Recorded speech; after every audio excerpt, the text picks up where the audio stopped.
Hello everyone, my name is Niranjana Sankaran. I will walk you through the course project for Machine Learning Foundations for Product Managers for the use case of predicting power plant energy output. Let's frame the problem.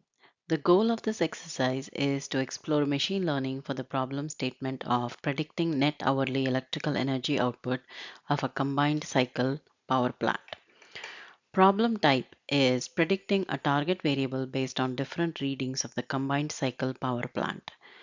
And we have chosen to explore regression model for this exercise because the target variable is a continuous numeric value. And the business value that this problem provides is better output prediction and it supports grid planning and operational efficiency. Data and features. Our data set is comprised of hourly recording of four input features over a period of 9,568 hours. And we are trying to predict one target variable, which is your hourly electrical output of the grid. And they are all continuous numeric variables. And our split of the data set is going to be 80% for training, 10% for validation, and 10% for testing. And the features and target are temperature, ambient pressure, relative humidity, and exhaust vacuum are the features. And target variable is the electrical output, which is measured in megawatts. Here is our modeling approach. We are going to test two regression models, one with four features and one with two features. And our validation strategy is going to be evaluation and prediction using a few sample examples. Evaluation metric is RMSE. It's the same unit as the target variable. RMSE penalizes large errors as it is important for grid planning. Here are the results.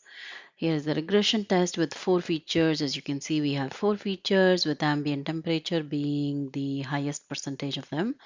RMSE is 3.48, and here I'm showing you a test run, original data. If you look at the first record in this table, that's what was keyed in for testing purposes, and the result actual is 455.24, and the predicted result is 454.42. It's really close.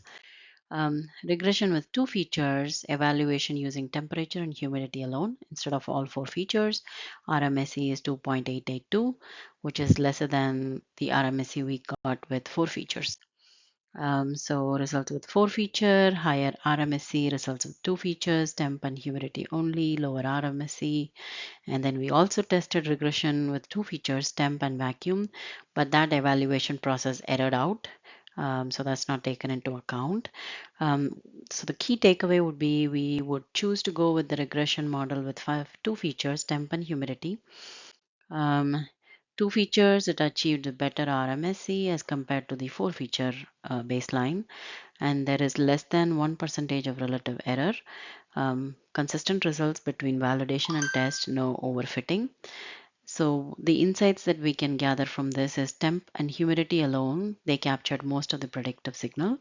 Adding pressure and vacuum did not really improve the accuracy.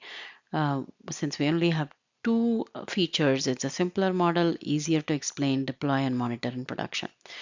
Next steps would be recommend validating on larger unused and seen datasets in order to confirm robustness of the model. We should explore nonlinear models like random forest and gradient boosting. And we should also add operational features like time of the day, seasonality, if they are available, in order to see if they would offer up any gains in the models. Closing takeaway would be regression on combined cycle power plant data shows ambient conditions can predict net energy output with a strong foundation for production grade forecasting models. Thank you for listening to my presentation.